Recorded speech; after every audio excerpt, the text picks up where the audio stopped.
Seja bem-vindo ao Fora do Canal. Você está no site www.foradocanal.com.br. Meu nome é Edson Charles e esse é o programa que a gente faz aqui praticamente todos os dias da semana. A gente vai diminuir um pouquinho porque está chegando as festas, o Natal e essa coisa toda, e a gente vai ter que fazer uma pausa. Porém, a gente tem que lembrar que esse é o episódio número 261, né? Eu acho assim que... Será que é isso mesmo? Não, é 262. Você já pensou que a gente começou com a pretensão só de ajudar os pequenos empreendedores a chegar aí a um lugar para a produção do seu trabalho? E daqui a pouco a gente chegou com histórias maravilhosas de gente que ajudou a construir o Distrito Federal. Eu tenho um colega na Câmara Legislativa, que é o Mário Sérgio Ananias. Obrigado, Mário, por estar sempre acompanhando a gente também. Ele lançou esse livro aqui sobre como viver com pólio, né? Sobreviver com pólio é o nome do livro. E o Mário Sérgio Ananias é uma pessoa sensacional. Esses livros já estão nas plataformas de venda de livros, Amazon e tal. A gente tem que dar essa força para ele. E outras pessoas que, com o decorrer do nosso bate-papo, a gente vai agradecer. Muita gente passou por aqui, muita gente. Eu não tenho como agradecer a quantidade de pessoas que chegaram com suas histórias aqui. E hoje, por incrível que pareça, na semana retrasada, eu trouxe minha mãe para bater um papo. Mas assim, eu já estava com essa ideia de trazer minha filha para bater um papo aqui também, porque ela é uma vencedora. E pessoas que têm história de vida para contar, a gente tem que contar. Deixa eu pegar um papel aqui. Tem que abaixar a cabeça, né? Porque o papel caiu. O nome dela é Priscila Brandão Vieira do Norte. Ela tem 31 anos, é formada em Física pela UNB, já passou por outros cursos como engenharia, né? E tem uma história magnífica com o problema de saúde que ela teve, e que eu não digo que é superação, e sim a forma que ela soube vencer tudo isso. Tudo bom, Priscila? Oi, boa noite. Tudo bem? Priscila, quantos anos mesmo? Eu vou repetir por você agora. Você Quantos tem anos minha idade? de idade, quantos anos você tem? 31 anos. Mas eu digo que quando eu cheguei nos 30, né, a gente vai voltando um pouquinho. Então, a gente vai voltando até os 20. Vocês Tá podem dizer que eu certo. tenho 29. 29, então vai contando. Agora é contagem regressiva. Regressiva até os 20, Gente, depois a gente chega nos 30 de novo. Eu quero pedir desculpa para vocês, entendeu?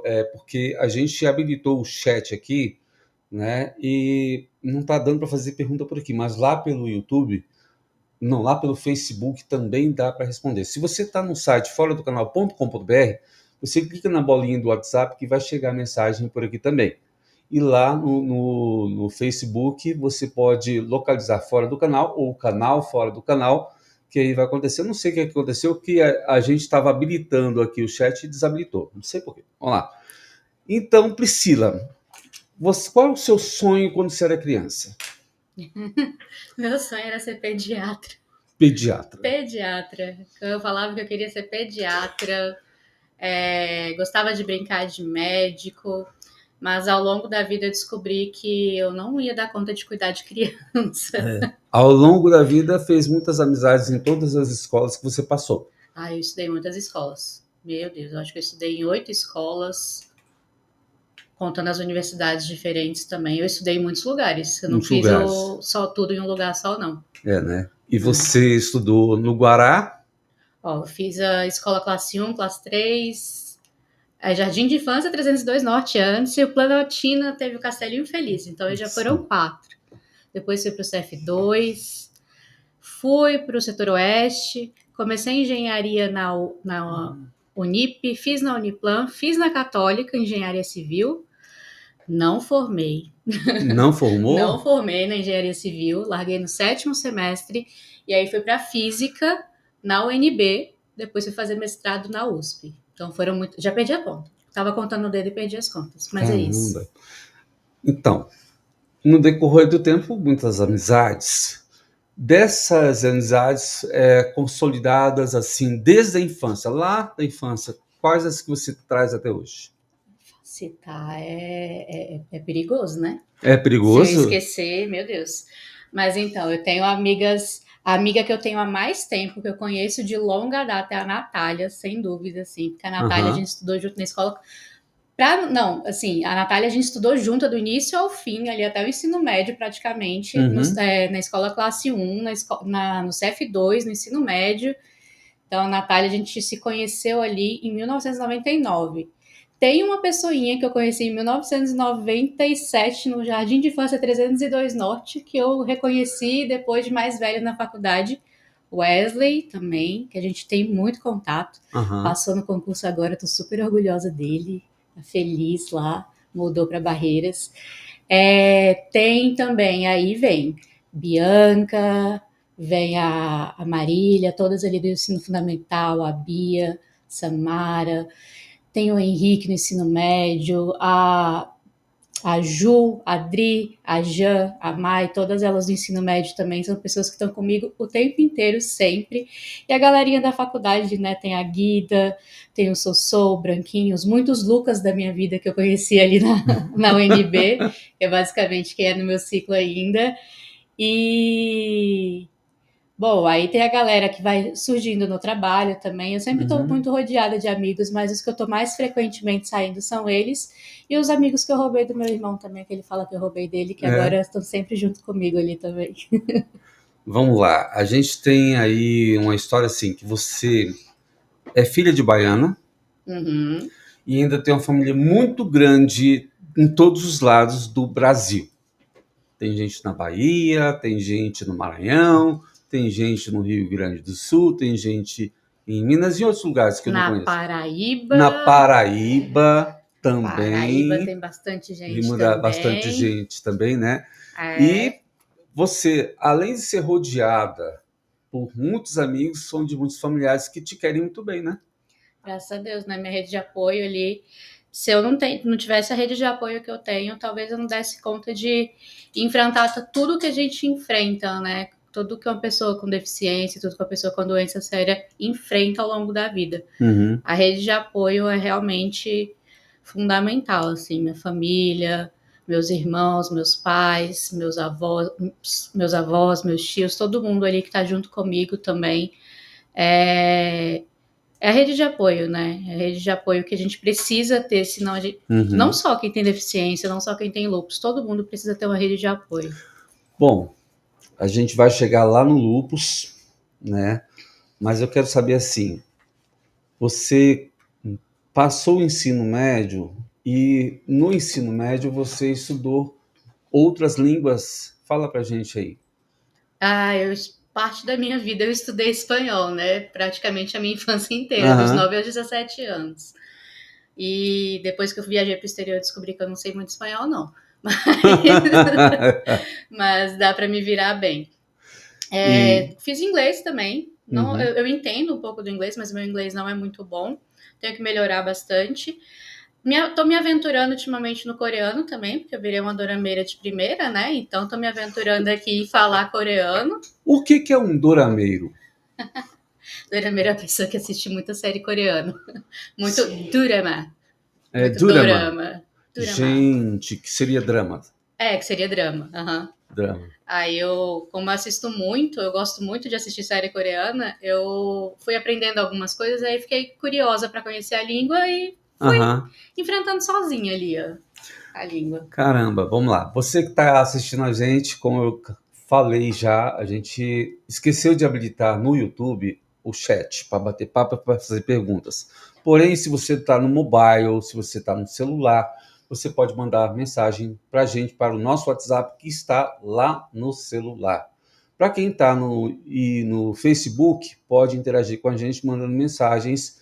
E antes de receber as suas mensagens, eu quero mandar um abraço para uma turma que já esteve aqui, que é a Ana Cristina Mota, que vai virar parceira comercial, Ana Villanova, da Câmara Legislativa, Joel de Oliveira, do Feitiço das Artes, Natália Reis, que é blogueira, Marcos Linhares, escritor e presidente aí do Sindicato dos Escritores, a Laís dele, Laís Machado, a esposa dele, a Vitória Carvalho, blogueira, Cabelinha Tavares, Alice Bombom e Ed Venturini, da Rádio JK.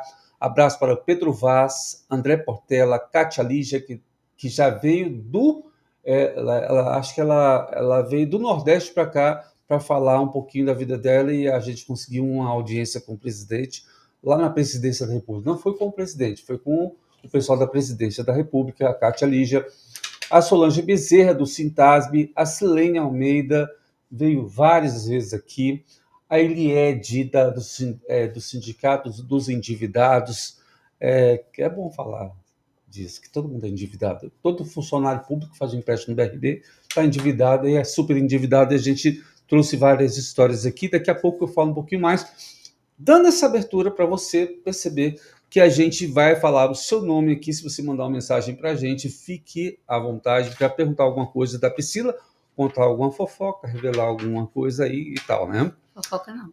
Fofoca não? Não pode? Você estudou no ensino médio e você foi ao contrário de que todas as pessoas fazem, que é ir direto para a faculdade UNB. Né? Conta essa história pra gente. Na verdade, eu acho que antes de falar da faculdade, é legal voltar um pouquinho ali quando eu percebi que eu tinha que estudar mesmo, assim, né? Porque eu sempre em casa teve essa questão mesmo, que o estudo levaria a gente para outro momento da vida, que a gente tinha que agarrar as oportunidades. Isso é muito importante, construiu muito quem eu sou hoje também. Mas quando eu tava ali no finalzinho da 8ª série, eu fiz uma coisa que geralmente adolescente de 13, 14 anos não quer fazer, né? Que é mudar de escola no ensino médio. E fui eu que fui atrás, né? Eu tinha ali um círculo de amizade muito forte, né? No CF2, no Guará. Mas eu entendi que eu não queria estudar no GG, que era o ciclo comum que todo mundo fazia, né? Saía do CF2 e ia pro GG. Eu queria continuar tendo os meus amigos, cultivar as minhas amizades, mas eu queria buscar oportunidades de uma escola um pouco melhor. Então eu fui procurar quais eram as melhores escolas públicas que a gente tinha em Brasília. Eu descobri 2 na época, que foi o Setor Oeste e o Setor Leste. E o Setor Oeste, na época, ele era considerado a melhor escola, né? Escola pública do DF. Então eu fui atrás, enlouqueci, você e minha mãe, atrás dessa vaga. Eu queria estudar no Setor Oeste, eu queria ir para lá, porque lá também eu ia ter a oportunidade de começar outra língua estrangeira, porque eu já fazia o espanhol no SILG e queria fazer o inglês. Então, eu enlouqueci querendo estudar lá no Setor Oeste, no fim, consegui. Então, ali, naquele momento, com 13 anos, eu já entendi que eu ia buscar ter oportunidades, que eu iria agarrar as oportunidades que me viessem para estudar mesmo, né? Então, eu fiz o meu ensino médio todo lá. No primeiro ano foi um desastre, né? Primeiro ano de ensino médio, eu acho que é um desastre na vida de todo mundo. Mas depois eu queria só curtir, 15 anos, era festa de 15 anos para lá e para cá, todo fim de semana tinha uma. Mas quando foi segundo e terceiro ano eu tive muitas oportunidades, a gente ganhava bolsas, né? O diretor ele conseguia bolsas para a gente fazer cursinhos por ali, os cursinhos particulares. Então eu fui aproveitando bastante ali naquele momento. Eu estava indo muito bem no segundo e no terceiro ano, eu era uma boa aluna mesmo, mas eu não passei na UNB de primeira, né? E aí eu não queria perder tempo, eu queria começar a estudar, eu queria seguir ali o caminho, então eu fui fazer engenharia. O caminho tradicional, na verdade, é que a galera entra na física, na UNB, para poder mudar para engenharia. Hoje em dia é um pouco mais difícil por causa do currículo, mas na época era super fácil fazer essa transição, na época que eu estava no ensino médio. Só que eu comecei em engenharia, eu preferi pegar as bolsas de ProUni, /FIES ali naquela época e fazer o curso na universidade particular. E aí, no meio do caminho, tinha uma pedra no meio do caminho, eu descobri que eu não gostava de engenharia. Eu não gostava de nada da engenharia. Toda vez que eu ia fazer uma matéria específica da engenharia, eu começava a faltar aula. E eu sempre gostei de estudar, eu queria crescer na vida por meio do estudo, né? Então, eu vi ali que eu não gostava. Nada de engenharia. Mas, Priscila, ali, quando você chegou lá no Setor Oeste, você viu uma outra realidade, mas você também, em toda a sua liderança, em tudo que você sempre fez na sua na sua parte do estudo estudantil, você liderava tanto em eventos de escola, desde a infância até o final, assim, quando você entrou lá no ensino médio. Essa liderança foi uma fase boa ao ponto de você participar levar artistas, agregar pessoas a projetos? Foi bom para você? Você desbloqueou a memória agora. Não, é Eu porque realmente. você assim, ó, por exemplo, tinha lá no setor oeste O o intervalo cultural. intervalo cultural. Sim. Você levava alguns amigos, até gente que era da sua turma que você conhecia, que tocava alguma coisa, você incentivava, tipo o Ali. É, Vale. o Ali, ele tocava e parecia, a voz dele parecia com a música do Chorão, né? E ele cantava muito bem, né? E aí você incentivou ele lá no, acho que lá no, como é que fala? Lá no Guará, no seu último ano de oitava série, você também liderava algumas coisas lá na escola. Como é que você vê ser líder estudantil sem ser representante de turma?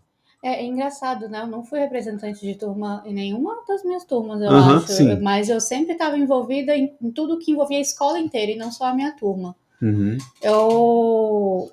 Eu sempre estava realmente envolvida nas organizações dos interclasses, Uhum. nas organizações dos shows culturais, intervalos culturais. Nossa, eu dançava em todas eu Aham. dançava em todas as apresentações da escola, Beyoncé, meu Deus. E é engraçado que eu tenho um grupo de amigos que eles falam que eu conheço todo mundo, assim, né? Que eu conversava bem com todos os grupos também. Eu estava envolvida em todos os estilos de grupos da escola. Era a Uhum. galera que era do punk, do rock, eu estava envolvida. Era a galera das revistas Capricho, eu estava envolvida.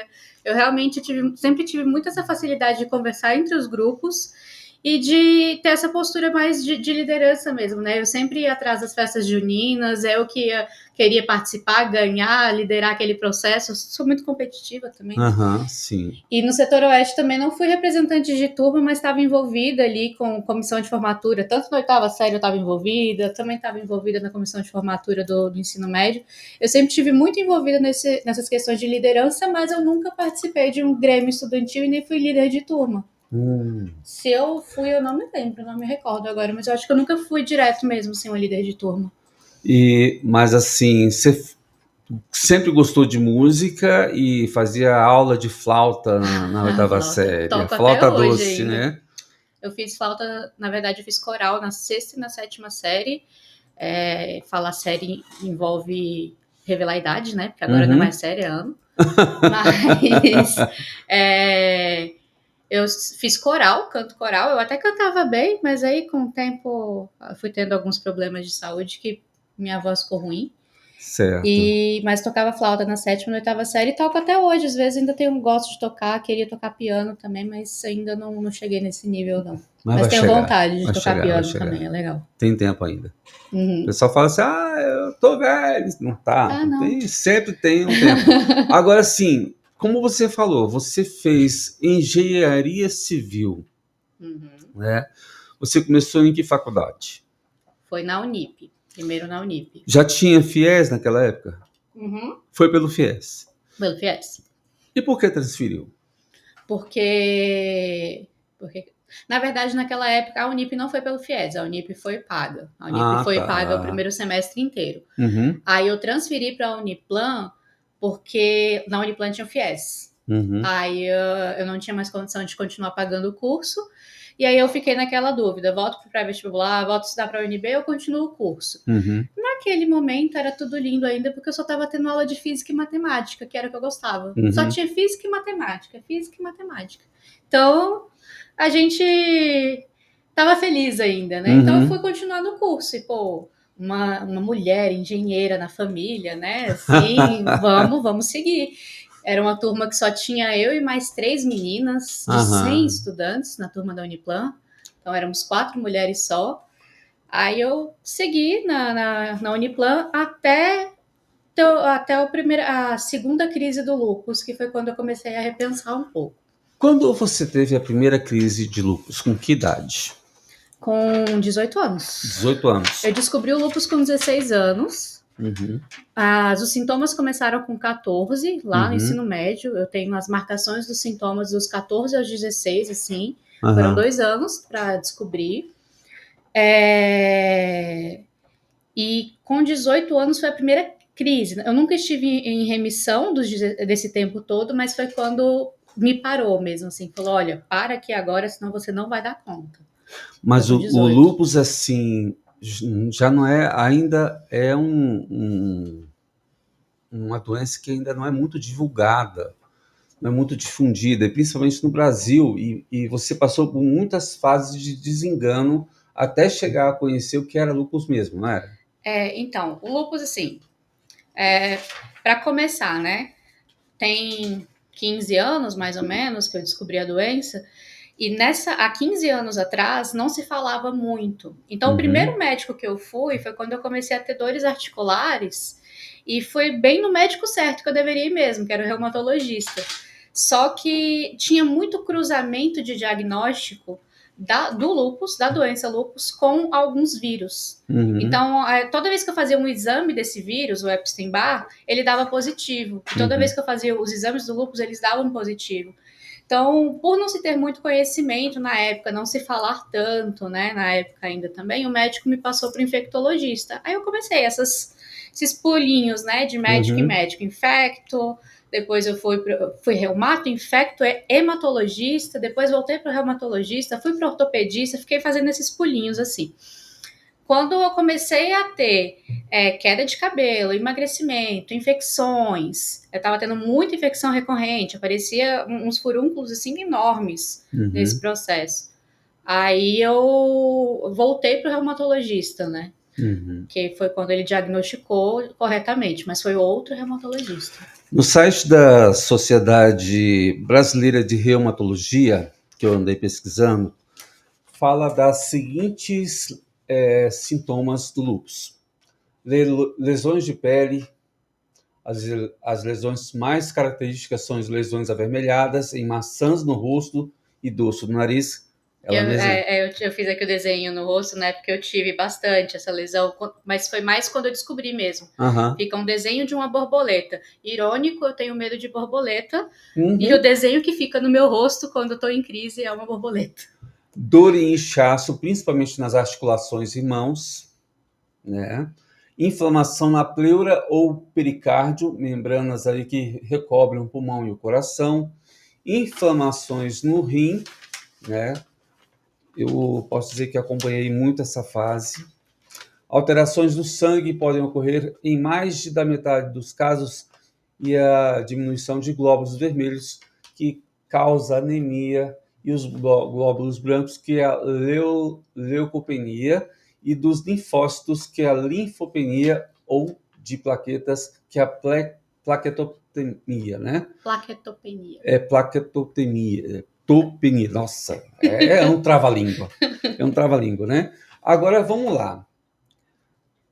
Quando você estava com, acho que 18 ou 19 anos, a gente teve que fazer um acompanhamento seu mais sistêmico, porque não tinha tanta certeza e você perdeu alguns néfros numa atitude irresponsável de um médico de um hospital aqui de Brasília, que eu não vou falar o nome da empresa.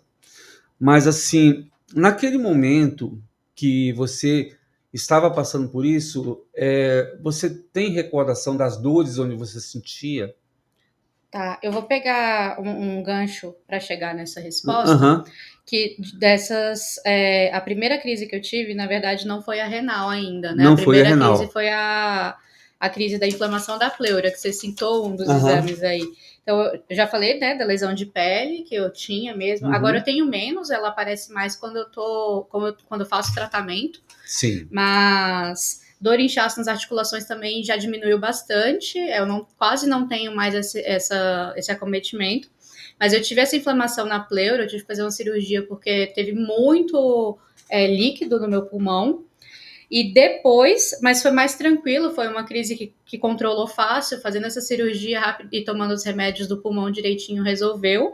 Foi difícil só voltar a respirar, né? Porque você vai perdendo capacidade pulmonar, mas depois com a fisioterapia volta. Uhum. E aí veio essa inflamação renal, que na verdade ela me acompanha desde sempre até hoje, né? Até hoje. Eu vivo é uma luta constante com essa inflamação renal, porque desde essa primeira vez que eu tive, na verdade, desde que eu descobri o lúpus, eu tenho essa inflamação renal. Você lembra que você fez uma transfusão de sangue? Lembro. Que você teve que tomar 8 bolsas de sangue. 8 bolsas.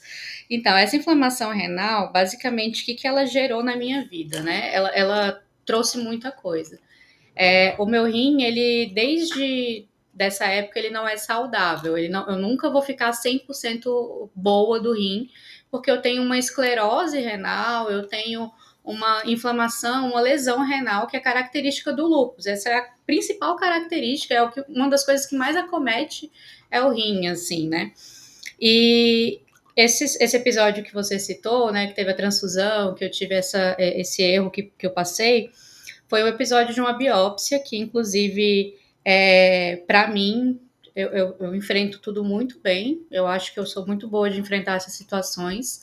Mas para mim, a biópsia é a coisa que eu tenho mais medo de fazer de novo na vida, assim, né? Porque eu tive essa hemorragia interna proveniente de um movimento que não deveria ter sido feito com o meu corpo pós-biópsia, porque há 10 anos atrás, que foi quando aconteceu, na verdade já vai fazer 12 anos, já tem um tempinho, a agulha da biópsia ela era muito grande, né? Muito grossa muito e grossa e grande. grande. E eu tava super inchada. Eu tinha inchado quase 50 quilos só porque o rim não tava funcionando e tal. E aí arrancou um pedacinho do rim para fazer a biópsia e eu tinha que ficar em repouso. Só que como eu não fiquei em repouso por conta da fisioterapia da UTI,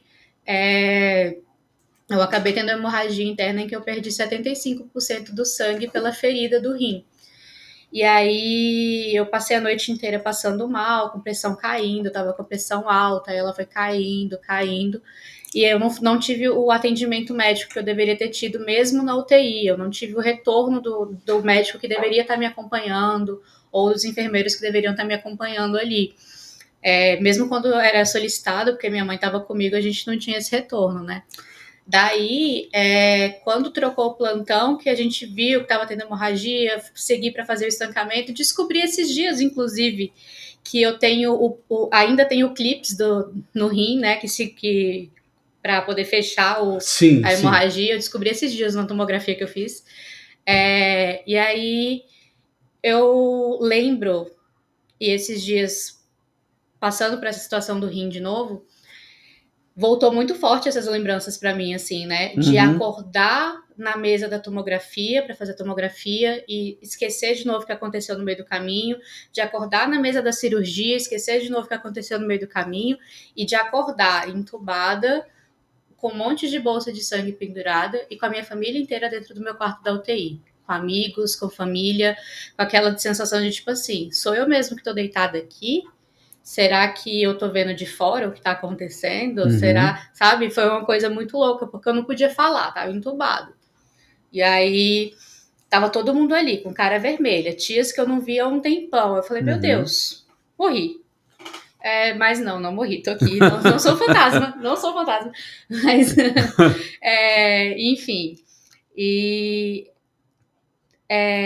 eu acho que esse episódio, para mim, ele é um episódio muito importante, porque foi ele que marcou algumas coisas na minha vida, não só com a doença, mas na minha vida profissional, na minha vida pessoal, na minha vida acadêmica, na minha vida com família, com amigos, né?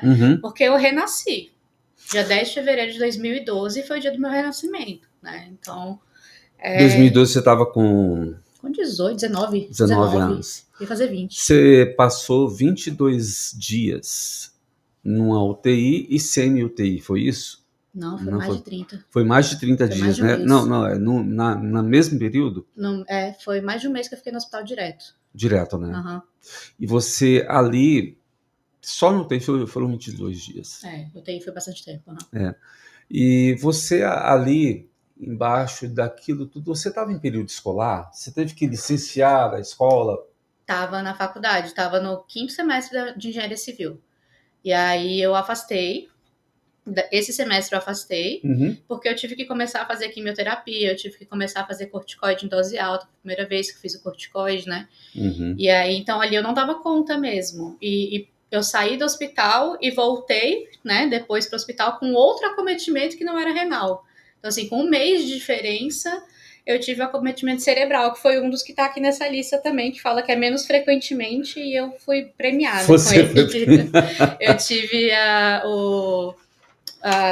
as inflamações dos vasos sanguíneos do cérebro. Então, eu brinco, gente, eu ia ser muito enjoada. Nossa, eu ia ser muito enjoada se eu não tivesse tido esse problema cerebral, porque meu raciocínio era muito rápido. Era muito rápido. Só que depois que eu tive esse problema cerebral, eu passei a ter mais o que eles chamam de lupus fog, que é a névoa lúpica, né? Que a gente começa a ter esquecimentos de coisas, assim. Então, eu não tinha tido ainda, e se eu não tivesse tido esse problema cerebral, eu ia ser muito enjoada. Ainda bem que, para a felicidade de vocês. Eles falam aqui na pesquisa, né? É por isso que eu imprimi para você se lembrar um pouquinho. Menos frequentemente observam as inflamações no cérebro, causando aí convulsões, alterações do comportamento, que é a psicose, ou nível de consciência e até queixas sugestivas de comprometimento de nervos periféricos. Né? Depois que você saiu da internação, depois que você teve alta e voltou para a escola, foi aí que você decidiu parar com a engenharia civil? Como é que foi isso? Ainda não. Ainda eu ainda não? Tentei, porque ali no 5º semestre eu estava começando as primeiras matérias de engenharia civil mesmo. Sim. Estava começando a fazer menos física e fazer mais engenharia civil. E aí eu tentei ainda, só que aí eu não dei conta de continuar, porque eu estava com a imunidade baixíssima, e eu lembro até hoje de um dia que eu tentei ir para aula, voltar no 2º semestre do ano, levei uma picada de uma formiga no meu pé e fui parar no hospital com reação alérgica grave. Nossa. Então eu falei, não, calma, eu realmente tenho que parar totalmente, ano que vem eu volto. Então eu fiquei esse ano de 2012 inteiro sem estudar, sem trabalhar, sem fazer nada, só cuidando da minha saúde. Então foi muito difícil. E foi muito difícil porque você ter 19 anos, está naquele auge da beleza feminina ali, né? Da mulher que está virando adulta. Você pesa 59 quilos em janeiro de 2012. E você termina o ano de 2012 pesando 110 quilos, aquilo ali destruiu completamente a minha autoestima e a minha autoconfiança. E naquele momento, foi o momento que eu comecei a olhar para mim como vítima da doença. Então, o ano de 2012 foi um ano super complicado para mim, porque eu ficava me perguntando, por quê? Por que comigo? Por que eu tenho que passar por isso? Eu nunca fiz nada de errado. Por que eu tenho que passar por isso? E eu sempre me colocava nessa posição, assim, de tipo, por que estão fazendo isso? Por que o médico não falou antes? Por que ele não me disse que ia fazer isso comigo? E eu ficava sempre muito, realmente, nesse momento de culpabilização de outras pessoas, né? E de me tornando vítima. E aí, quando foi em 2020, né? 2013, eu comecei a me sentir melhor, os exames começaram a melhorar, então eu fui voltar a fazer exercício físico, voltar a adquirir confiança, mas eu ainda estava vivendo esse processo de entender por que eu tinha que passar por aquilo. E aí também a faculdade, né? Voltei para a faculdade e falei, não, vou terminar esse curso, vamos lá. Só que aí eu fiz um semestre e tava achando muito ruim, tava faltando muito, faltava muita aula. E eu nunca fui de faltar aula. Eu sempre ia mesmo, né? Nunca fui de faltar aula. E aí eu comecei a perceber que eu tava infeliz. E aí eu comecei a pensar, tá, mas eu tô melhorando. Já emagreci um pouco. Eu passei por uma segunda chance ano passado. Era pra eu ter morrido. É isso que eu quero da minha vida mesmo? Eu realmente quero seguir na minha vida fazendo uma coisa que eu não quero só pra ter um status? Porque eu tive uma segunda chance. Isso é bem claro, foi uma segunda chance, porque os Uhum. médicos desacreditaram a minha vida. Os médicos não sabem como eles conseguiram fazer esse estancamento e como eu não tive sequela, porque eu perdi quase todo o meu sangue, né? É. Então, foi quando eu olhei e falei, cara, eu preciso fazer alguma coisa da minha vida. Então, eu preciso olhar para mim de outra forma. E aí foi quando eu comecei a ver o que eu gostava de verdade. Quando que eu estava feliz? O que eu queria fazer? Eu queria ser concursada, parar de estudar a faculdade, estudar para concurso, eu queria mudar de curso. E só que aí eu parei para pensar também, tá, mas será que não é a faculdade que é ruim, que é fraca? Eu comecei a pensar essas coisas também. E foi por isso que eu mudei para a Católica. Eu falei, não, Uhum. uma última tentativa. A Católica ela é muito bem conceituada em engenharia civil, então eu vou tentar na Católica, transferir para a Católica. E quando na Católica eu vi que eu não gostava mesmo, comecei a fazer desenho arquitetônico. Maiara, te admiro, porque arquitetura, fazer AutoCAD, meu Deus. Comecei a fazer desenho arquitetônico. Eu comecei a ver que aquilo era um porre, eu não gostava. Era Uhum. chato pra caramba. E aí que foi um processo, né, para fazer essa mudança, para todo mundo compreender o que estava acontecendo comigo ali também. Foi muita terapia, inclusive eu faço terapia já assim, de longa data, Uhum. para entender que eu realmente queria mudar de área. E aí a gente tinha aquela questão. Poxa, mas engenharia, né? Engenharia é legal, engenharia vai dar um bom emprego, vai dar um bom futuro. Física, você é só professora. Aí eu ficava nessas dúvidas, né? Uhum. Mas aí a gente resolveu me matricular no cursinho, fomos, me matriculei um ano inteiro de cursinho, continuei na engenharia, fazendo cursinho e engenharia, prestando vestibular e fazendo curso de engenharia, fui fazendo os dois juntos Uhum. e fui testar o que eu estava aprendendo no vestibular da UNB, porque meu planejamento era um ano de cursinho, né? Fui fazer o vestibular da UNB para testar o que eu estava aprendendo no cursinho de novo. E fiz para física e passei. O Uhum. teste passei. Fiz a prova em 2 horas. Nem Bacana. levei o caderno de prova para casa. Já sabia, Passei. já tinha certeza. É, só Instalou. era para ser. É, né? Era para ser, era aquilo ali Deixa eu mesmo. mandar um abraço para a interatividade aqui, o pessoal que está acessando. Aqui temos o Ronald Barreto Garcia, que está assistindo, deu um like lá no Facebook. Ana Cristina Mota também está aqui, ela é mãe do cineasta Matheus Souza, que está com o filme Tá Escrito, né, com a Larissa Manoela, está aqui assistindo a gente. Quero mandar um abraço aqui para Karen Santos, o Pequito e o Joel lá do Guará. Abraço para Beatriz Corrêa, que está lá. Eu esqueci, Beatriz. Desculpa, você tem que escrever aqui para mim, tá? Tá curtindo? Manda aí. Abraço para o Mário Sérgio Ananias, que é o escritor, que eu já citei mais cedo. Para os cantores Mozart Ferraz, Silvinha Vilela, o outro Mozart e o Jorge Nunes também, que estão aí antenados aqui. Temos aí a Marisa Saliba, a Silene Almeida, nós temos aí a Dona Cebola, temos também a Bia Albuquerque, Cristiano Valadão, cantor, e tem a imobiliária Cristiano Valadão. Toda essa turma já passou por aqui. Daqui a pouco eu vou falar dos artistas.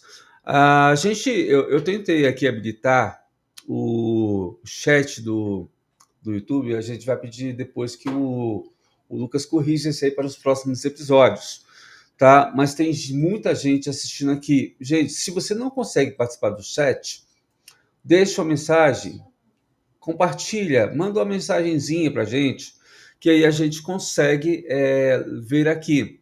Algumas pessoas estão tendo dificuldade com o site, mas eu já mandei a mensagem aqui para as pessoas também. Priscila, quando você chegou na UNB, liderança novamente, né? Ela não era representante de turma, mas era liderança lá. Nessa de cálculo 1, cálculo 2, cálculo 3, já tinha passado por isso, né? Já. Mas teve que fazer tudo de novo. Por escolha minha. Hã? Por escolha minha. Por escolha sua. Eu poderia ter aproveitado, mas Ter eu não quis. aproveitado Uhum. o que você aprendeu na Unip lá e também na Católica. Isso, eu podia ter aproveitado tudo. Mas eu não quis, porque eu pensei assim: bom, vou fazer um semestre, vou ver de qual é o NB. Se eu sentir que eu tô dando conta, Uhum. eu aproveito o restante. Se não, eu faço o curso do zero como todo mundo. Aí a dona Priscila vai lá fazer a primeira prova de cálculo 1, tinha passado com média 9,8 na Unip, na Uniplan. Primeira prova de cálculo 1, amigos da física aí vão saber, limite, né? Aquela provinha marota lá do cálculo unificado. Tiro 4,5. Aí eu olhei assim, como assim? Minha primeira nota abaixo de 5 e numa área de matemática e de física não dá, não.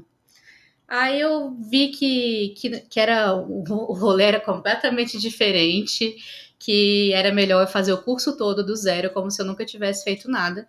Então eu não aproveitei nada do curso. Eu fiz a, a graduação de física do início ao fim, do zero. Para não dizer que eu não aproveitei nada, eu aproveitei 8 créditos de espanhol como crédito concedido. Só para poder finalizar os últimos créditos que eu precisava. Mas eu fiz o curso todinho do zero, como todo mundo. Para que. Gente, eu deixo falar palavrão, tá? Mas com PH é sacanagem. Tá bom? Aqui é a Maria Carla. Nossa, Priscila, você é foda com PH. Temos também aqui a Ana, já li a mensagem dela aqui. Priscila, você é incrível. É fundamental se utilizar das adversidades para refletir aí e identificar os propósitos da vida. Eu tenho muita coisa a falar disso. E a Ana fala assim, Edson Charles, um exemplo de dedicação, perseverança e amizade. Obrigado, Ana. Muita gente aí elogiando você e sua luta, né? E você pode voltar a falar da faculdade novamente, que eu te atrapalhei. A faculdade de física na minha vida foi uma coisa muito boa mesmo, assim. Eu realmente me encontrei. Eu fiz o meu curso em tempo recorde, assim, e eu fiz o meu curso vivendo plenamente, porque eu participei de todos os projetos que me ofereceram, todos os projetos que surgiam. Então, eu fiz a iniciação científica, eu fiz iniciação à docência, eu fiz iniciação à tecnologia, eu fiz extensão, projeto de extensão, fui monitora, participei de eventos, fui para evento fora, fui para o Rio de Janeiro participar de evento, participei de escolas na UFRJ também, na escola de verão da USP, viajei aí fazendo pesquisa científica mesmo também, então fui fazer entrevistas com outros professores de outros estados, que resultou na publicação de livro, né, junto com o meu orientador Paulo e o meu atual orientador Vilani também. Então, eu vivi plenamente, assim, eu vivi tudo que a UNB podia me proporcionar. Até mesmo criar uma empresa chamada Vestibular Cidadão, não, em parceria não foi a sua criação. Não foi essa a criação, não. A criação que a gente tentou, não deu certo, foi a Tesla Empresa Júnior. Uhum. A empresa Júnior da física, que na época não tinha, eu acho que agora até já tem uma. Uhum. A gente tentou, eu, Felipe, a gente tentou ali construir essa voltada um pouco mais para objetos educacionais de educação, de ensino de física, mas não vingou não, essa não foi, mas a gente tentou, a gente participou dos eventos de empresa júnior, a gente foi nas reuniões, a gente fez plano de empresa, fez tudo ali, plano de negócios, mas não vingou não, mas eu vivi em tudo, assim, tudo que a universidade pôde me proporcionar. Eu fiquei 3 anos e 8 meses, eu não finalizei 4 anos de curso, porque eu fiz outorga antecipada, mas... Passou antes de concluir, é isso? Porque eu passei no mestrado antes de terminar a graduação e eu precisava me matricular no mestrado para não perder a vaga. E aí eu tive que outorgar alguns meses antes. Aí eu fiz mas eu vivi tudo que eu podia viver. Vivia estressada um pouquinho, mas eu era feliz na física. Fazia meus 32 créditos dos meus projetos e eu era muito feliz ali nos laboratórios e fazendo o que eu fazia. Em 2014, você teve uma outra situação de lúpus, que foi um vírus que acometeu hoje o que você tem de necrose femoral. A necrose, na verdade, foram outras questões, né? Sim. Aqui também, nesse papelzinho que você pegou lá na Sociedade Brasileira de Reumatologia, ele fala aqui das queixas de febre sem ter infecção, emagrecimento e fraqueza, né? Então, eu comecei a ter em 2014 e em 2015, não, foi 2014. Eu comecei a ter muita febre e não tinha nenhum lugar dando que eu tava que eu tava com infecção, né? Eu só tava tendo febre, febre, febre, febre. Tive que reduzir as matérias que eu tava fazendo. Eu fazia 4, eu passei a fazer só uma esse semestre, né? Só. É, eu fiz essa matéria na força do ódio. Quem tava comigo nessa época sabe que era introdução à álgebra linear. Eu queria passar na força do ódio ali. Mas eu tava tendo muita febre, e aí eu peguei uma infecção depois dessas febres. Não, antes da infecção eu tive um problema na medula. Eu tô confundindo, gente, peraí. Deu um bug. A medula foi em 2015. Tá, 2014 foi a infecção do joelho, que eu tive essa infecção que surgiu depois de muito tempo tendo febre, né? E aí eu tive 2 vezes essa infecção do joelho, fiquei internada um tempão também, passei Natal e Ano Novo internado. Lembro até hoje das enfermeiras roubando o pratinho da ceia para me levar para eu comer lá. Falei para minha mãe que eu queria ver os fogos, porque dava para ver os fogos lá do hospital que eu tava. Eu dormi, não vi os fogos. Dava para ver bonitinho e não vi os fogos, dormi. Uhum. E aí, por causa dessa infecção, eu já vinha sentindo dores há um tempo na minha perna. E o médico falando, tá, mas Priscila, não tem mais infecção, não tem nada que pode estar fazendo doer. Aí ele resolveu pedir uma ressonância de perna inteira logo de uma vez para ver se tinha problema. Aí foi quando descobriu que eu tenho necrose na cabeça do fêmur. Na verdade, a necrose, ela acontece muito com quem toma muito corticoide em doses altas. Então, o corticoide em doses mais altas faz com que... Ai, física, gente, física explica tudo. O corticoide em doses mais altas faz com que você tenha acúmulo de gordura nas extremidades do corpo, inclusive nos ossos. Então, a gente tem um acúmulo de gordura na extremidade dos principais ossos, como o fêmur, que é o maior, né? Então, tanto na cabeça do fêmur quanto na base do fêmur, eu tive um acúmulo muito grande de gordura e passa sangue dentro do osso, né? O sangue, ele é um organismo vivo também. Só que como tá tendo um aumento de pressão por causa da gordura lá na cabeça do fêmur, o líquido do sangue não consegue subir até a cabeça do fêmur. Então ele vai parando de chegar e parando de irrigar a cabeça do fêmur. E aí é por isso que causa necrose, porque se não chega sangue, o osso morre. E se o osso morre, ele vai desfazendo, tocando um no outro, atritando. Então eu descobri essa necrose na cabeça do fêmur dos 2 lados do quadril e nos 2 joelhos, na base também. Mas o meu lado pior é o lado esquerdo, que ele não tem mais o formato esférico da cabeça do fêmur, ele não tem mais cartilagem, né? Que é o que permite com que a gente tenha mobilidade. E isso me caracterizou ali em 2015, no início do ano, como uma pessoa com deficiência e que tem como sua principal adaptação a muleta, né? Eu preciso de muleta e eu tenho mobilidade reduzida também. Isso foi muito difícil, porque eu era atleta. A gente pulou essa fase, mas eu jogava handball, eu jogava basquete, eu andava de bicicleta, eu era capoeirista. Então, para mim, fazia U. Minha mãe dizia que eu vivia de perna pro ar. Qualquer lugar que eu tava botando as perninhas pra cima. Perna grudada na parede, com as pernas grudadas na parede. Bananeira. Pois é. Vamos lá, a gente pulou algumas fases, mas vamos falar assim, de família que você falou no momento em que você só entubada via aparecer as pessoas. Rede de apoio familiar, rede de apoio religiosa, sim, teve muita gente orando, rezando, fazendo, vamos falar assim, novena para que você sobrevivesse. Do norte ao sul do país, né?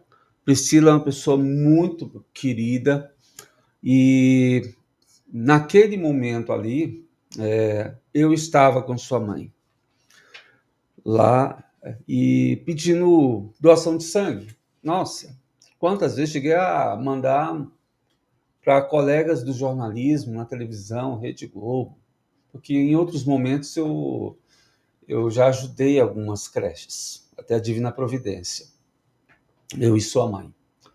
E ali a gente se apegou em oração. E vimos você entrar para a sala de transfusão e eu já tinha conseguido muito mais do que se imagina em relação à doação de sangue, porque algumas você ajuda com esse seu problema, você ajudou a salvar algumas vidas, né? E isso eu tenho orgulho de dizer, nunca contei isso para ninguém. É foda, desculpa, né? Mas a gente salvou. E a gente estava passando por um processo, já tinha passado um processo de separação, né, eu e sua mãe, e eu me senti culpado em tudo. Em tudo, tudo. Eu sou causador disso, é por aquilo que eu fiz, que aconteceu, desencadeou isso, desencadeou aquilo. Eu tive que passar por um tratamento espiritual muito grande para tirar essa culpa e psicológico também. Filho é filho, família é família. Não existe ex-pai. Desculpa falar para você que mandou uma mensagem dizendo isso para mim. Você é meu filho, cara. Te amo muito, muito, muito. Tem um filho em casa agora com a mãe dele. Tem um irmão dele lá em Portugal que está me fazendo muita falta. E eu tenho uma filha que tem uma história de vida melhor que a minha, que tem muito mais exemplos que eu. E isso sim, em tudo que você passou, você falou assim de redescoberta, né? Você passou por uns problemas mentais e que você teve que passar exatamente por esse passo de falar assim, eu me descobri deficiente física. E aí você teve que fazer um trabalho mental muito forte. Conta essa história. Eu acho que eu vou trazer, assim, algumas coisas, algumas reflexões, assim. O processo religioso, né? É interessante voltar um pouquinho nele também. Eu cresci na igreja católica. Desde pequenininha, fui batizada, fiz primeira comunhão, vivia dentro da igreja. Às vezes eu passava meu fim de semana inteiro nos grupos jovens, nas eucaristias, né? Eu sempre estive muito envolvida com isso.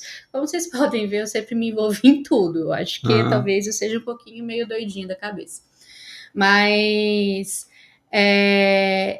e lembra que eu tava me culpabilizando muito, me vitimizando, assim, que eu falo que por que comigo, por que que isso aconteceu, por que que eu tenho que passar por isso? Eu justo nessa época, e quando eu entrei na física também, eu ainda tava, esse processo de aceitação da doença e da deficiência, ele foi um processo longo, não foi um processo rápido de um ano. Eu acho que esse é um processo que acontece até hoje, né? Eu tô tendo sempre que ir atrás para não me deixar cair de novo nesse processo de vitimismo. Mas pensar religião, para mim, é uma coisa um pouco diferente hoje em dia, porque eu questionei Deus mesmo. Eu questionei Deus. Eu falei, não faz sentido, Deus. Não faz sentido você me botar nesse mundo para eu viver tudo isso que eu tô passando.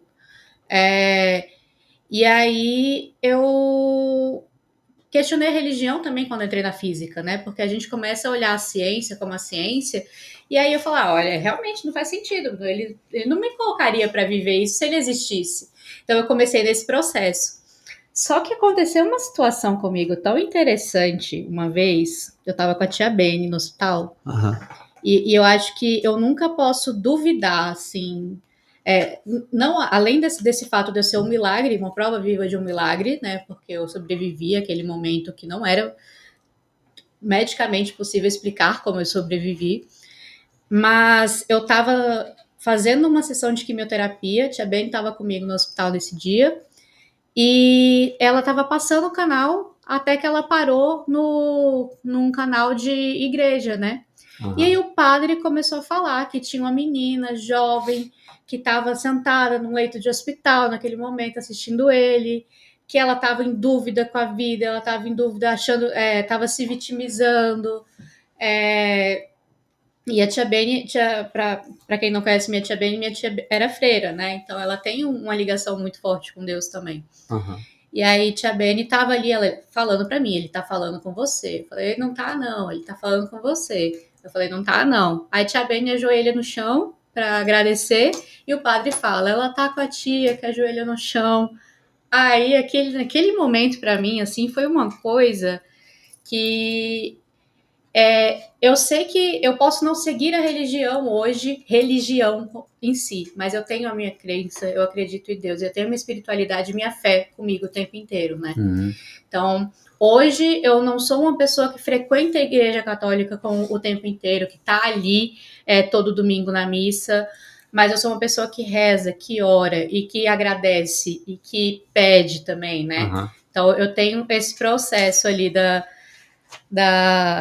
religioso ali comigo também. E isso entra também na parte da redescoberta, né?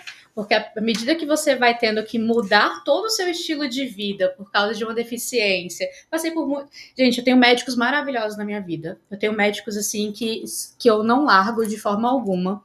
A doutora Ana Cristina, que é a minha reumatologista, a gente está junto desde a residência dela, desde 2009, mas a gente está seguindo, se vendo pelo menos de 3 em 3 meses há pelo menos 11 anos.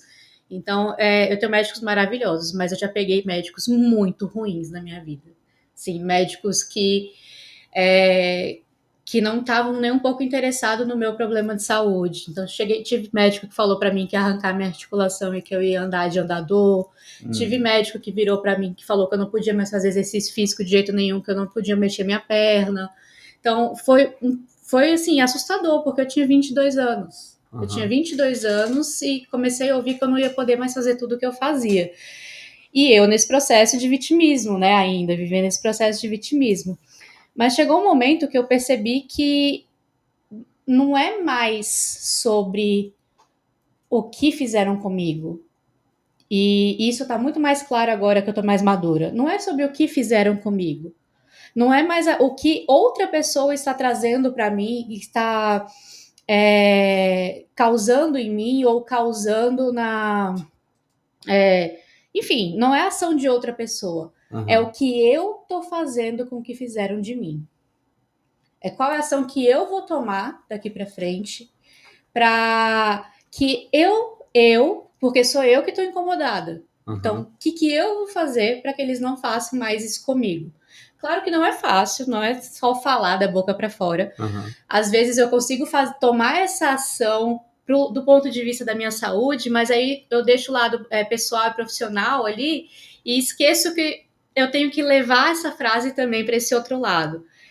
Toda a nossa vida é um processo de descoberta e redescoberta, né? Uhum. E eu comecei a tomar a postura, então, de não deixar o lupus ser o protagonista da minha vida. Então, eu parei de olhar com o que me causou o lupus. Ninguém sabe explicar direito o que causou o lupus. O lupus ainda é uma incógnita para muita gente, né? Eu parei de pensar no que me causou, ou se tem ou não tem algum culpado. Eu tô pensando o que agora aqui para frente também?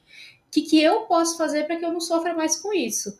E o que eu posso fazer para que eu, Priscila Bruna Vieira do Norte, seja a protagonista da minha vida? Porque essa é a minha vida e eu quero viver da melhor forma possível. Na campanha nacional do Lupus, que foi em maio de 2023, tem a Adriana, lá do Nordeste, que ela citou assim e foi o mote da campanha, que foi: eu não tenho lupus, mas o lupus não me tem.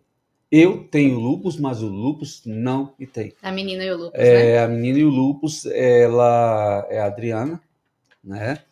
E o lupus, ele tem vários tipos de lupus, que é o lupus que a Priscila tem, é o lupus eritematoso sistêmico.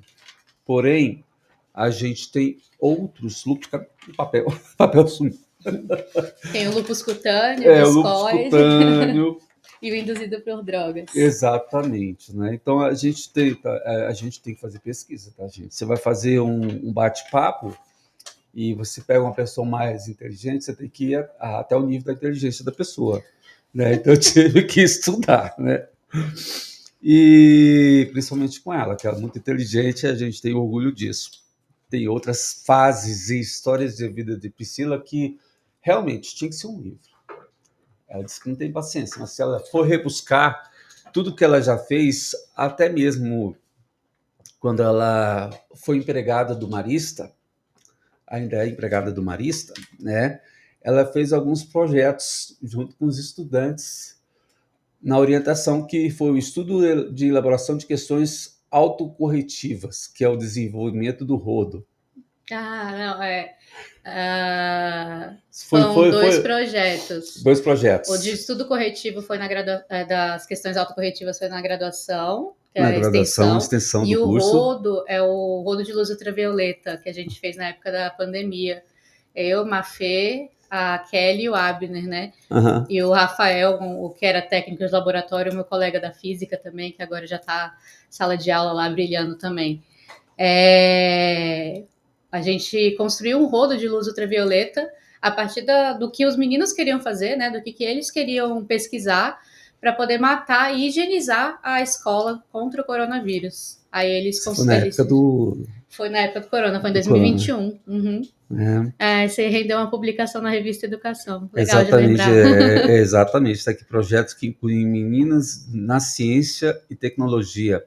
Isso. Também teve o olhar da escola para o coordenador do ensino do Colégio Marista, Águas Claras, o Raul Pietrovic Cardoso, né? Pietrikowski. Kowski, né? Sei lá, A gente trabalhava junto. Ele foi a pessoa que me incentivou a seguir nesse projeto do rodo lá, que botou a sementinha na minha cabeça e fez dar o boom da ideia. Assim. E a gente teve um momento que ela saiu da UTI lá em 2014 e saiu curada, e a gente falou, vamos viajar, Bruno vai lá e vai na internet, Bruno, e vê aí uma passagem mais barata, né? Você lembra dessa época? Uhum. Tava lá dentro do hospital e aí a gente conseguiu passagem para eu, Priscila, Bruno e o Edinho para ir para João Pessoa e passamos aí um tempo na praia de João Pessoa em 2015. Foi muito bom, essa viagem foi ótima. Foi uma viagem que a gente... Não podia tomar sol, mas foi ótima mesmo assim. Não podia tomar sol, mas com a lá. cirurgia gigante na perna. Estava com a cirurgia, fomos lá para Praia Vermelha, Praia do Amor, fizemos alguns vídeos, fotos, né, no bug. A gente, só para você ter ideia, a gente saiu lá do Tambaú até a Praia do Amor, que dá mais ou menos uns 20 quilômetros, né, só de bug. E a Priscila com a perna com curativo. Tinha saído, acho que uma semana depois, uma semana, não esperou uma semana e aí andando assim. Depois, mas foi bem legal. Foi legal, né? Mas depois aí teve que voltar para o hospital por conta desse deu passeio. Infecção de novo. Deu mas infecção não foi de novo. Passeio, eu acho. Não acho foi, que é porque não, a bactéria não tinha morrido mesmo. Não tinha morrido, não, né? Eu voltei depois, mas foi uma viagem boa, valeu a pena. A gente tem aí saudade. O Edinho tá assistindo a gente em Portugal, eu espero. Mandei o link para ele. O Edinho. E, tipo assim, os irmãos da Priscila são os filhos da Priscila. São todos a Priscila, ela não cuida do irmão como irmão, cuida como filho. O Edinho, o Bruno. Olha, você está corroborando para as pessoas que falam que eu mimo meus irmãos. Não, mimar não, mas dar uns cascudos ela já deu. Né? E todo esse processo que ela teve que ir para a USP para fazer a pós-graduação, por isso que ela se formou antes, né? A gente tem fotos da formatura antes da formatura, propriamente dita, e depois da formatura já com a beca. Então, quer dizer, ela não teve beca na formatura dela na primeira vez, né? Eu deixei para formar depois porque eu queria também a beca. A beca também, eu queria aquele momento. E aí a gente chegou num momento em que, não sei se foi a partir daí ou se foi por incentivo dos pais, porque viajava muito, a Priscila passou a viajar, e quando ela viajava assim, eu pensava assim, nossa, a Priscila gosta de viajar, podia ter feito, sabe o quê? Relações internacionais, né? Eu até cheguei a sugerir, né? Teve uma época que eu até pensei em fazer também, mas não sou aí de não era. Mas assim, com o passar do tempo, você viajou bastante. Eu gosto muito de viajar, sempre gostei muito de viajar, gosto de conhecer novas culturas. Uhum. Mas, como eu tinha dito, né, o processo de entender que eu sou uma pessoa com deficiência é um processo longo, né? Na verdade, assim. E eu comecei a achar que eu não podia fazer algumas coisas porque eu não dava conta, ou porque eu tinha limitação, ou porque eu não tinha força. Mas eu nunca deixei de ir. Eu só fazia menos coisa. Eu não deixava de ir, mas eu não enfrentava. Só que chegou um momento da minha vida que eu falei, cara, por que não enfrentar? Esse do porquê não enfrentar foi a viagem que eu fiz para Campos do Jordão. Aham. Tô indo para Campos do Jordão, vou fazer trilha sim. Monte Verde, Campos do Jordão, vou fazer trilha, vou fazer tirolesa. Agora eu quero enfrentar tudo. Não quero deixar de viver, não. Agora que eu entendi que eu não preciso deixar de ter uma vida só porque eu tenho deficiência, porque a deficiência não. Olha, vou falar uma frase muito importante aqui para qualquer pessoa que esteja passando por qualquer situação que envolva saúde. Diagnóstico e deficiência não é sentença. Não é sentença de morte. Diagnóstico e deficiência, na verdade, clareia sua mente para você entender, faz todo sentido, parece que dá aquele insight assim, por isso que não dava para ser assim, mas agora eu posso descobrir como que vai ser. Eu posso procurar minha acessibilidade, eu posso procurar situações de inclusão. Então eu comecei também a ter esse olhar que eu não tinha para o ambiente, para acessibilidade, para inclusão. Sim. É, para outras pessoas com deficiências diferentes da minha, né? Uhum. Então, porque para mim, eu sempre, toda vez que eu vou postar, eu tenho um Instagramzinho que eu posto coisas de viagem para PCD, @PCD Viajante, segue lá, PCD _ Viajante. Toda vez que eu vou postar, eu sempre deixo isso muito bem claro. Talvez seja até repetitivo, mas é porque cada deficiência tem a sua adaptação específica. E o que é fácil para mim pode não ser para outra pessoa. E o que é fácil para outra pessoa pode não ser para mim, né? Aham. Então, mas eu digo que não é sentença. A gente tem que enfrentar mesmo. A gente não precisa deixar de viver. É difícil? É, porque as pessoas ainda não estão preparadas para viver num mundo acessível e inclusivo. Mas a gente tem que buscar de pouquinho em pouquinho essa inclusão e essa acessibilidade. Então, hoje, por exemplo, toda vez que eu vou viajar, eu sempre olho para ver se é um lugar que aceita minha entrada para PCD, se é gratuito para PCD. Eu olho também, às vezes ele só é gratuito para uma deficiência intelectual, ou então ele tem um atendimento especial para pessoas com autismo. Então, eu sempre tento ter esse cuidado de olhar a rampa, porque eu consigo descer uma rampa íngreme. Mas se for íngreme demais, o cadeirante não consegue. Eu consigo entrar na cadeira do avião até parte do avião, eu não consigo atravessar o avião todo, mas um cadeirante não consegue. Como é que ele faz para entrar até o final, se a cadeira dele é no fundo?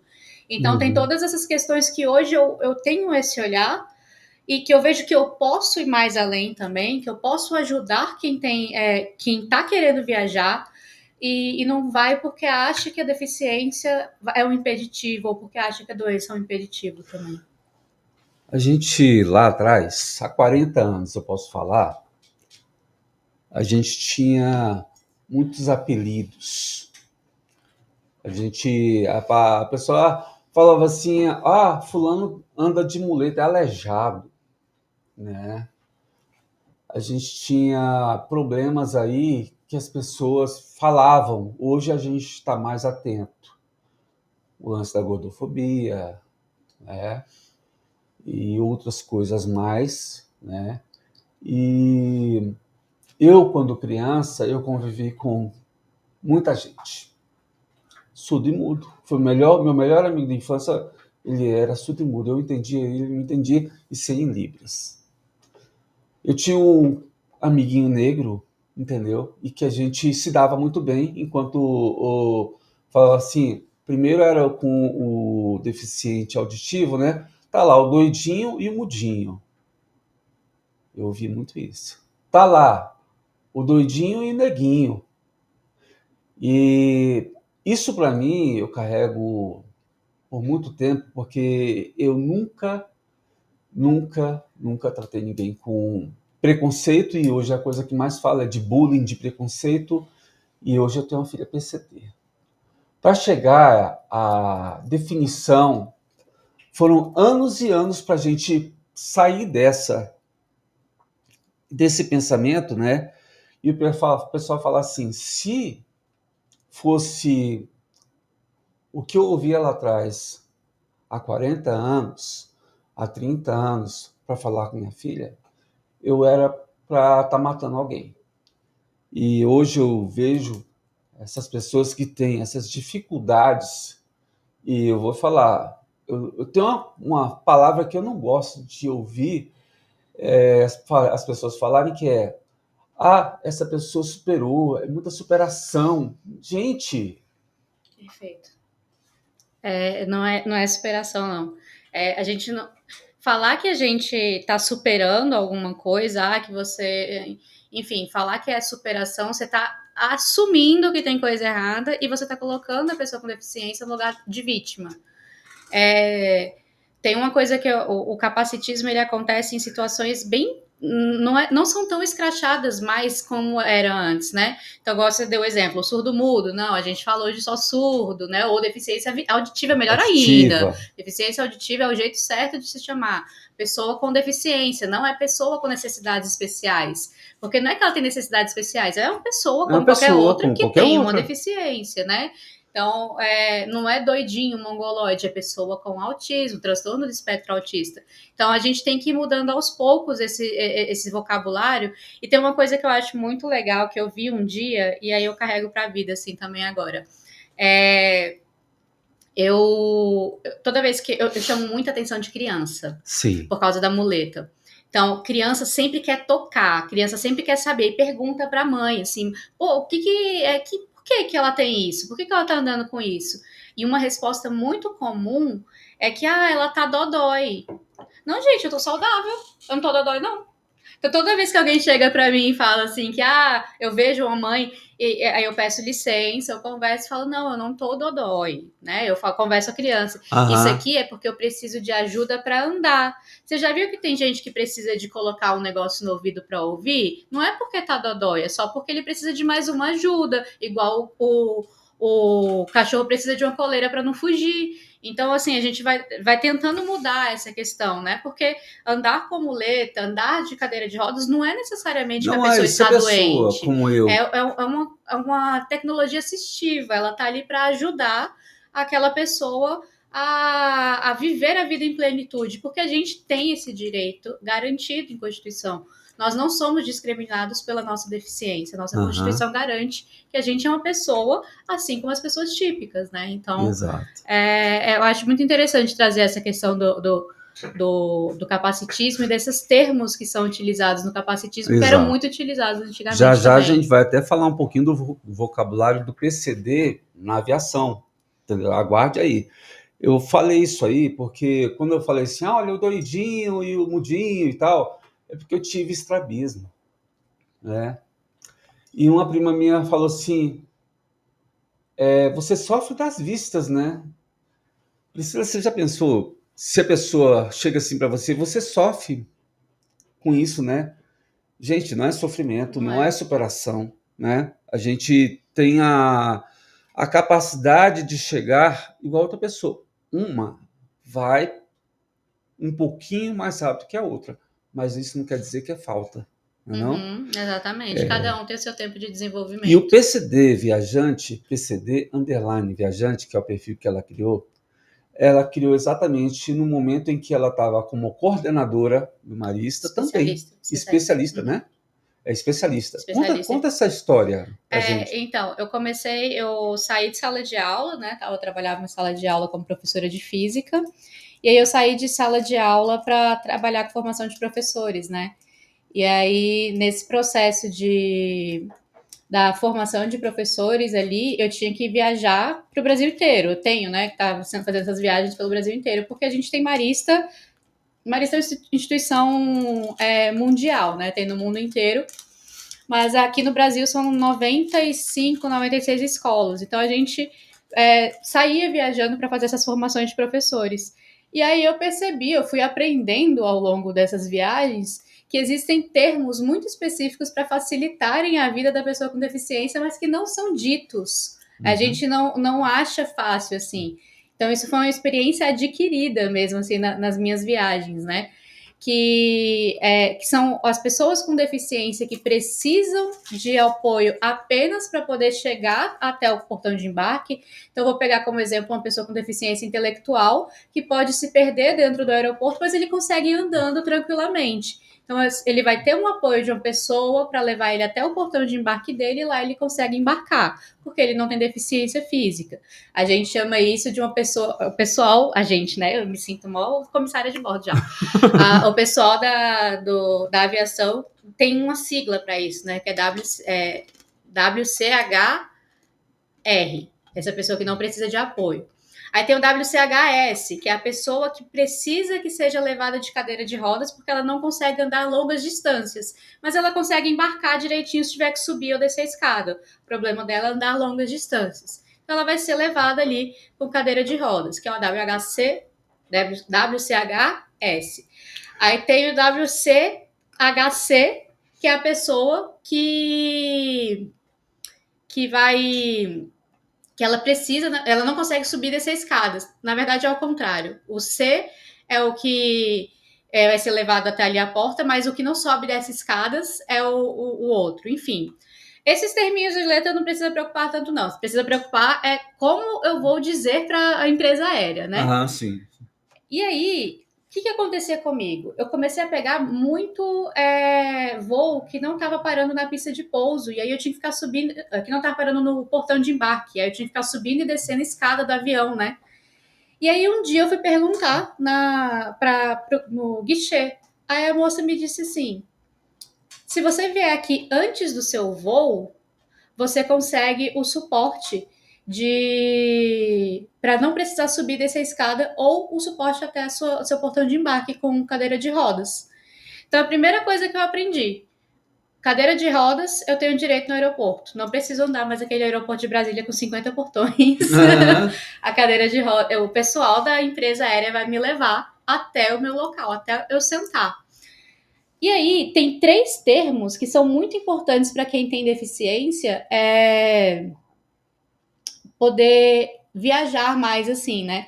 Que é entender o que é um desembarque remoto, entender o que é um desembarque por finger e entender o que é o AmbuLift.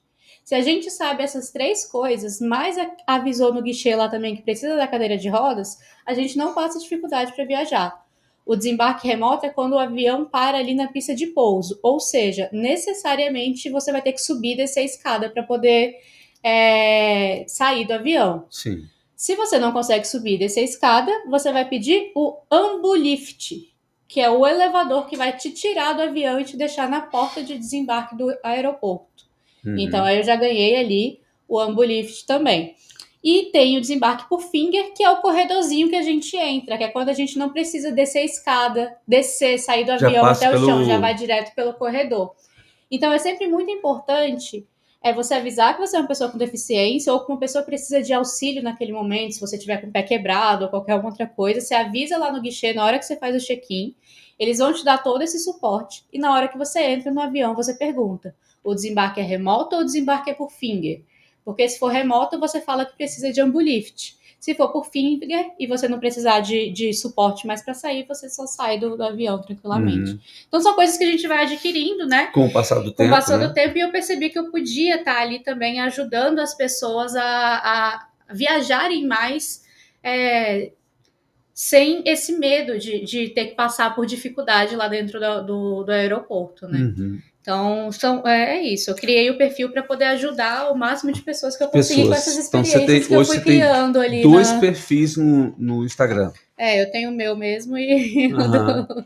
o meu que eu já tenho, tem toda uma história de vida lá desde Sim. quando o Instagram Você lançou. usa perfil aberto ou perfil fechado? Como é que você faz? Agora que eu fiz o outro, eu fechei o meu pessoal. Você fechou o pessoal? Mas eu fechei o pessoal porque tava tendo muito aqueles Haters. Não é hater não, pai. Quem é? Aparecia aqueles caras das Arábia lá curtindo coisa, mandando coisa, Sugar Daddy mandando mensagem, aí tava recebendo isso toda hora, daí hora, né? eu fechei o perfil pessoal por causa disso. Tinha que falar pro pai. Ia lá nas Arábias. Priscila, o bate-papo rende muito mais do que a sua vida. Com mais tempo, eu não gosto de explorar a paciência das pessoas para assistir um podcast com muito tempo. Eu não sou flow, tá? 1 hora já é suficiente, e principalmente quando a pessoa chega na metade do episódio, né? E a pessoa fala assim, pô, eu só cheguei agora, né? Não, gente. Esse bate-papo, apesar dos nossos problemas tecnológicos que acontecem, como o chat não funcionar para você fazer alguma pergunta, a gente te dá liberdade para comentar. E todos os comentários, para quem não sabe, quem tem YouTube, né, eles chegam por e-mail. Seja o comentário que você colocou aberto ou não, ele vai chegar no nosso e-mail. E aí tem uma mensagem aqui: que alegria ouvir uma jovem tão esclarecida e com essa perspectiva de uma vida positiva. Parabéns e obrigado, Priscila. É isso que você causa nas pessoas. Esses comentários positivos quando a pessoa ela busca o conhecimento. E como eu falei assim, quando der o stop aqui, se você só chegou agora, depois você dá o play, porque automaticamente já vai tanto no site, quanto no Face, quanto no YouTube. E você deve ter projetos para o futuro, né? Apesar de, tipo assim, você ainda tem que formar, né? Lá na USP no seu mestrado, né? Tenho. Ela está fazendo na USP há alguns anos um mestrado de ensino de ciências, né? Ela tem outras histórias na vida dela que ela tem lá no Facebook dela, não, no Instagram dela, que é o PCD Underline, onde ela conta as viagens e passagens por alguns países. O Bruno também tem. Só que o Bruno tá fechado para mim. O Bruno abre o perfil para mim, me desbloqueia aí do WhatsApp para a gente acompanhar. Eu amo muito você, meu filho. E eu tenho uma coisa guardada na geladeira, amor, para dar para Priscila. Por favor, tá chegando o Natal, tem que dar um presente para essa menina. Eita. Tá na geladeira. Presta atenção. Ai, meu Deus do céu, o que será? O que será? Então, Priscila, tem muito mais para contar na sua história e a sua história não acaba aqui. Acho que a gente pode depois um dia falar só sobre os últimos meses. Sim. Gente, o Einstein! O Einstein. Eu tenho duas coisas para te falar. Oh, o Einstein e eu. Eu tenho duas coisas para te falar. O dia do lúpus é lembrado todo dia 10. Olha só como é que é a coisa. Todo dia 10 de maio é lembrado do Dia Mundial do Lúpus. Uhum. Teve uma proposição na Câmara Federal e essa data é mundial e conseguiram que a gente colocasse também. Dia 19 de maio é o dia do físico. Ela comemora 2 vezes o dia da pessoa portadora, da conscientização da pessoa com o lúpus, e 9 dias ela comemora aí o dia do físico, que foi promulgado dia 19 de maio de 1905 por Albert Einstein. Por que não foi aí uma teoria do Isaac Newton? Por que não falar? Por que tem essa coisa? A relatividade mudou, né? A relatividade mudou? 1905 foi o ano do artigo do Einstein, né? Uhum. Então, assim, o que ele fez, o que ele trouxe pra gente, não vou me alongar em física aqui não, gente, senão a gente vai ficar aqui até 10 horas, mas trouxe muitas perspectivas de futuro, inclusive da gente poder estar transmitindo hoje essa live, aqui, né? Tem tudo a ver com relatividade. Então, essa data foi a data da mudança mesmo na história da ciência moderna, né? Então, por isso que foi a do Einstein. Bacana, que estudar física é difícil, Priscila? Se eu falar que não, eu vou estar mentindo, né? Mas para você, difícil. Não, é difícil, né? Mas assim, e lecionar? Não, a física da escola é muito mais tranquila mesmo, mas a gente entende todos os processos que envolvem por trás, porque matemática está envolvida também, matemática tem um pouquinho mais de dificuldade, resistência. Ensinar física é muito mais fácil. Nossa, é muito mais fácil do que aprender o que a gente precisa para ensinar a física, né? Mas o curso em si é um curso bem complicado, é um curso difícil, mas é um curso que eu sou apaixonada mesmo. Realmente é a área que eu deveria seguir. Sabe o que eu ouvi do Edinho antes dele ir para Portugal? Eu falei assim: olha, Edinho, o Bruno se formou em engenharia de redes e a Priscila formou em física. Sabe o que o Edinho falou? Eu também vou me formar, pai. Tá pensando que vai formar Aí, Será que vem um químico aí? será que vem um químico aí, né? Eu quero dar também para você levar para o Bruno um outro presente. Um outro Einstein. Um outro Einstein. Vou mostrar pro Bruno aqui. O Einstein com a linguinha.